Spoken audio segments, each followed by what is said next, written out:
Hey guys, how you doing today? Day 5,800,353, right, of the COVID-19 crisis. Um, Today I want to talk about the basic income, why I think it's absolutely crucial, why I think it's absolutely important, and I'm not going to even talk about its benefits. Its benefits are obvious now if you are living in the COVID-19 crisis. It's absolutely crucial that we have a basic income. It needs to be more universal than this, obviously. I think even putting a tiny little stopgap, even a little tiny application is a bad idea, right? Like, we know how to distribute money to people, we do it all the time. We just need to make this system universal and then make it permanent. And so the thing, and the benefits are obvious, unless you're just like a real out of empathy, out of compassion sort of a person, right? The benefits are really obvious. The one question that I still get asked, which is getting a bit odd at this point, honestly, is how are you going to pay for that?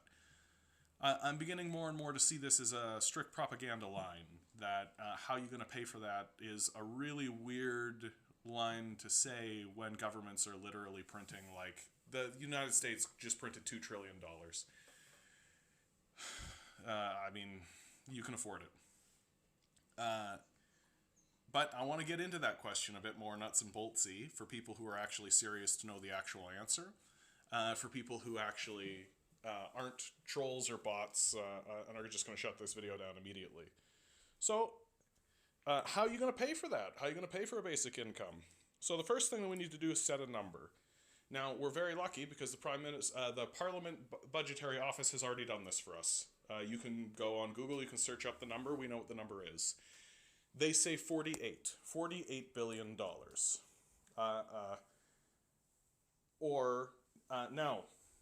There have been a basic income economist, Evelyn Forget. She has a great conversation she has with Steve Paikin of The Agenda. I recommend you go take a look at that as well. Steve Paikin of The Agenda. You can find that on YouTube, easy to find. Where she points out correctly that when the Parliamentary Budgetary Office did its calculations, it did not include the elimination of other services that we provide. So if you provide a basic income to every member of your society, you don't need something like the child care benefit that already exists, which is a basic income already. So the basic income exists already for children. Oh, and for the elderly, we already provide a basic income to them as well.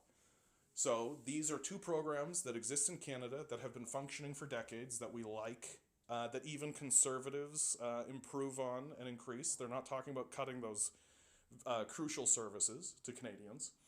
So once you fold the cost of all of those services into the cost of a basic income for the general populace, the number is $24 billion. Or, to put that number even more cleanly, about the cost that we pay for the child care benefit in the first place.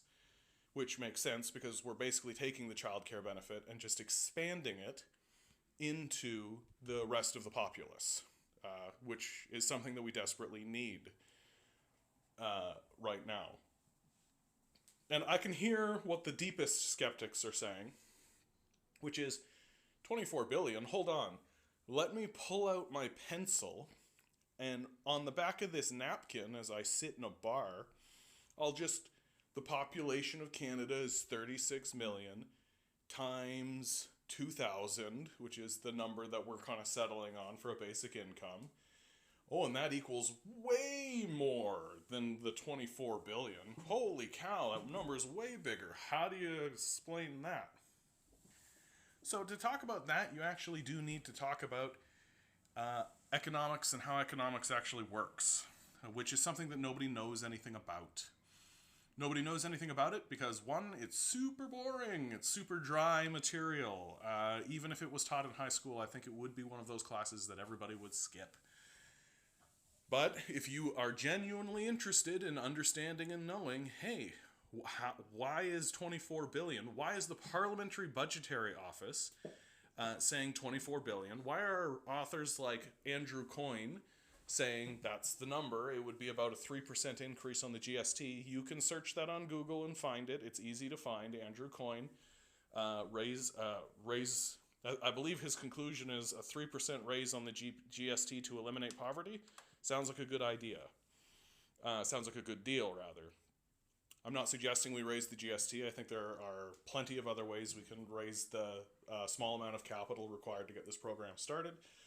But I'm just bringing it up as the experts, the journalists, and everybody who's actually taken a look at this issue agree with me. 24 billion is the number.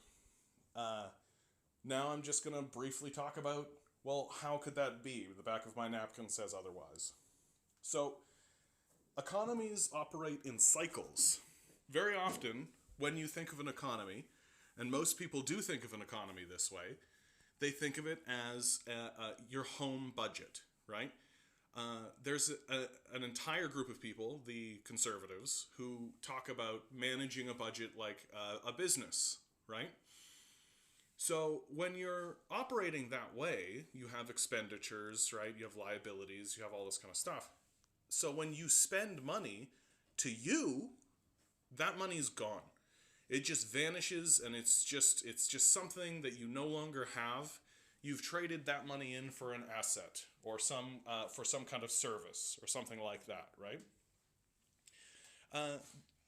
Societal or governmental, if you prefer, but societal economies don't work that way. When you, person who lives in the society, spend that money, someone else earns it, right? They gain it. And so the economy operates as a series of trades between people. And it doesn't matter what they're trading, right? As long as there's currency exchange going on, so that the government can be involved in some level of taxation, then that's part of the governmental service. That's part of what's happening. And when a person spends money, they are generating productivity. Someone did something for that money, right? And the generation of that productivity is itself worth more than the value of the currency that was traded, right? This is the whole idea behind economics, is that as you have an economy that's moving and moving, it's generating more and more value for itself, right? Because more and more things are being created, more and more things are being made, more and more things are being maintained or designed or any of these things as the currency flows throughout. So what you're doing is you're taking a small amount of your productivity that you've already generated, and you're giving it to a group of people who have been excluded from the economy, right? They have $0. If they had money, they wouldn't need money to ameliorate the situation they were in. They have no money. They're out of the economy. That's the definition of poverty, is just not having resources. And so you give them a small amount of resources, and what do? They spend it, okay? Now, here's where most people stop, as we've already discussed, because they think about things in a personal finance kind of way or in a home business sort of way. They spend it. Well, that money doesn't vanish. It doesn't disappear. Someone else earned it, right? Oh, I earned that money, and it generated productivity for that person. And so now I'm going to take that money I earned, and if I'm a member of the economy, what am I going to do? I'm going to spend it myself on something. So the person that initially earned that money is going to spend it again and generate more productivity, right? So that the government can tax a little off the top and shave a little bit off the top. And then the person that they spent that money on is also going to spend that money. And then that person's going to spend that money. And then that person's going to spend that money. And it's just going to continuously circulate in the economy, generating more productivity for itself.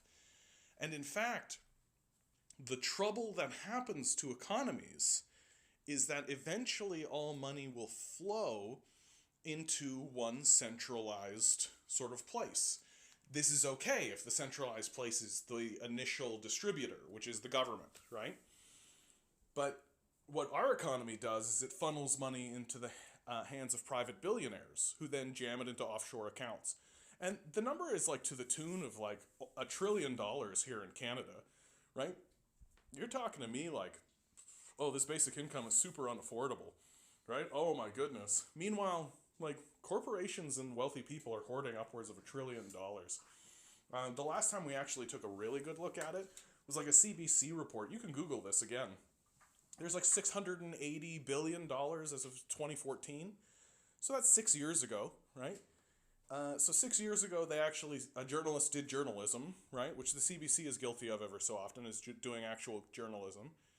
Uh, and so by now, 6 years later, for sure that number's up in the trillion, right? Absolutely.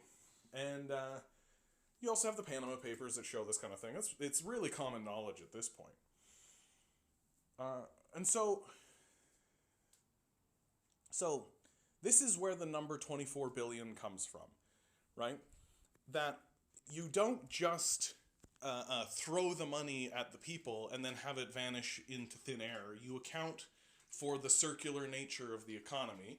You account for the taxation that you're going to get back, right? From the tax system that already exists, right?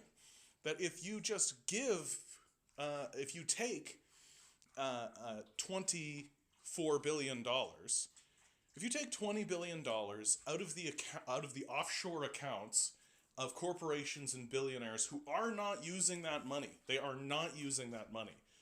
If you're still stuck in that mode of thinking that, like, well, people will reinvest that money back into their societies and that's trickle-down economics, it's a fairy tale, right? Time to break right out of it. I don't judge you for being stuck in that, but you absolutely need to get over it, right? It's like a belief in Santa Claus at this point. Like, it's so defrauded, it's so debunked. It's so discredited. Like, at this point, like, it's like an anti-vax level, right? You need to bounce off of it. You need to get off of it. And so the number 24 billion itself, right? Well, is that number too steep for us to deal with as a society? And of course the answer is absolutely not, right? To get this kind of program started to ameliorate poverty, right? You just almost need to start thinking about the other stuff in the society that we pay for and that we maintain to see how kind of ridiculous it gets, right? Like, poverty itself is expensive, right? It's expensive to maintain policing. It's expensive to maintain emergency services, shelters, food banks. The reason why Food Banks Canada says that we should eliminate the food banks and just go with a basic income is because it would be cheaper to pay for the basic income than it would be to pay for the infrastructure to distribute the food through food bank system. So really, this is where it gets absolutely nuts to me. It gets absolutely insane to me. It's cheaper to pay for a basic income than it is to actually keep people in poverty. Like, that was a dawning moment for me where I realized this is something that needs to be fought for. This is something that we need to actually do. Every time you walk by a homeless person, look at them and understand and know that you are paying more to keep them on the street than it would cost you to get them off the street into a house and get food on their table. That's how ridiculous the system has gotten. That's how ridiculous this situation is. That it's not only affordable for us, it's cheaper than what we're currently doing. You can go onto Toronto Star, right? To pass a basic income nationally, $24 billion. $24 billion to pass a basic income nationally. Here in Ontario, the Toronto Star reported a couple of months ago, we're spending $33 billion, right? $33 billion to maintain this current system of poverty right now, here in Ontario alone. So if our conservative government actually cared about saving the province money, which it doesn't, no way, it would pass a basic income. First and foremost, it absolutely would. So, I mean, I've got 5 minutes left before I like to close these videos down. I like about 20 minutes. So I'm going to quickly address a couple of the key, sort of what I call moral objections to a basic income. Objection number one: people will just be lazy. It's my number one comment. I hear it more than anything. People will just be lazy. I've never seen that, right? To me, this is completely debunked by asking the question, well, if you suddenly had a basic income, would you be lazy? And I've never met anybody who would say, oh yeah, I just sit on the couch and do nothing. Like, it's not how humans operate for the most part. Everybody knows that one guy, okay? Everybody knows that one guy. Absolutely. But the COVID-19 crisis itself gives lie to it, right? We've asked millions of Canadians to stay home. How many more videos do I need to see of people who are kind of going crazy, right? How many videos of people do I need to see where they're just like, oh, it sucks to be inside. I want to get out there and I want to do things, right? How many videos of people do I need to see who are like doing projects, being productive in different kind of a way, right? How many videos of that do you need to see before you understand that people will be productive? People will spend their time doing productive things. This gets into my second point. It may simply be that you do not value their productivity personally, right? And there's nothing wrong with that per se, unless you want to remove support for them. If you're honestly looking at me and saying, well, I know this 18-year-old kid, and absolutely for sure all he would do is sit at home and play video games, right? Well, I hate to break it to you, champ. Streaming video games and like video game professionals, those people make lots of money, right? It would be like taking a look at somebody who was playing basketball all day, right? And just being like, well, all they do is play basketball, right? They're just lazy. What a lazy bum. Meanwhile, like, throwing balls into hoops is $1 million industry. What are you talking about, right? So it's really, and that's like the most childish example I can give. There are lots of examples where people are essentially arguing in favor of the horse and buggy over a car, right? Because it's all they've ever known. They don't understand the digital economy. They don't understand the new economies that are coming up. And you don't want to be one of those people, right? It's completely possible that if you simply freed people to pursue their own productivity, entire new industries would appear, right? And they would appear based on one simple principle, which is that people pursue what they like. And this is a big thing. Why would a person who's free to do what they want to pursue do it lazily, right? And in fact, all of the evidence that we've seen, the evidence that we've seen coming out of California, the evidence we've seen coming out of Finland, the evidence we've seen in Canada, always shows the same thing, which is that when people can pursue what they want to pursue, they pursue it with all their heart, and so their productivity goes up. Very contrary to this, people will just be lazy. So not only are you saving money because you're reducing the burden on the services that are around you, right? Healthcare costs go down, policing costs go down. You don't need shelters. You don't need food banks. You don't need any of this infrastructure that we've erected in order to deal with poverty. You just take the money, give the part of that money that you need to give to those people, and then you take the rest, because it's actually cheaper to give them a basic income, and you can cut people's taxes if you like, right? You can just do what you would like in order to distribute that money elsewhere, right? Let's be real here and actually talk about what it is, the reason why so much propaganda goes up against the basic income, and the reason why the capitalist class doesn't want a basic income to happen. It's because they rely on desperate labor. The capitalist class relies on desperate labor so that they will say yes to any job. And this is clearly stated. Alan Greenspan in the United States Congress, he used to be the head of the Federal Reserve, right? He outright stated it. We need desperate workers who will accept any job so that we can continuously suppress their labor, so that we can make their working conditions consistently worse, and the more desperate that we can make them, the better. A big reason why NAFTA gets passed is so the capitalist class can take advantage of a cheap labor pool, i.e. slave labor, and make their own workers compete against slave labor overseas. That's the reason NAFTA gets passed. And so the slave labor, lost my train of thought very briefly. Oh my goodness. Oh yes.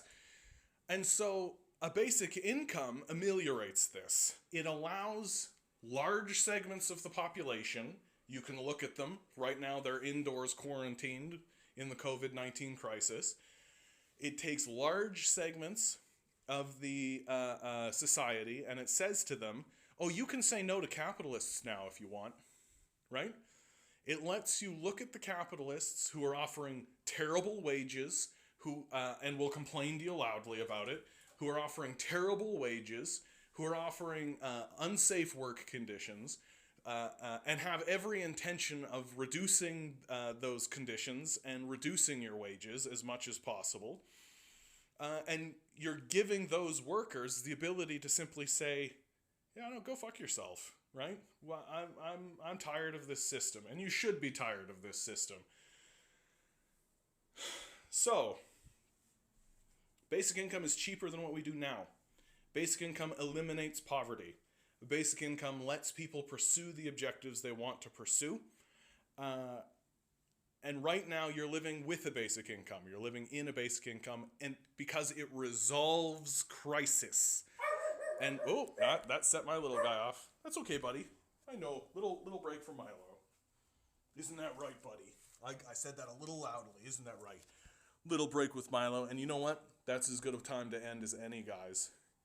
Support a basic income. It's cheaper than what we do now, and it solves a lot of problems. The only people who don't like it are people who are trying to enslave you. So, not a big loss if you ask me. I hope you're all having fun out there, guys. Hug the people who are beside you. Love you a lot. And hey, what the hell? If you like this, why not subscribe? Bye.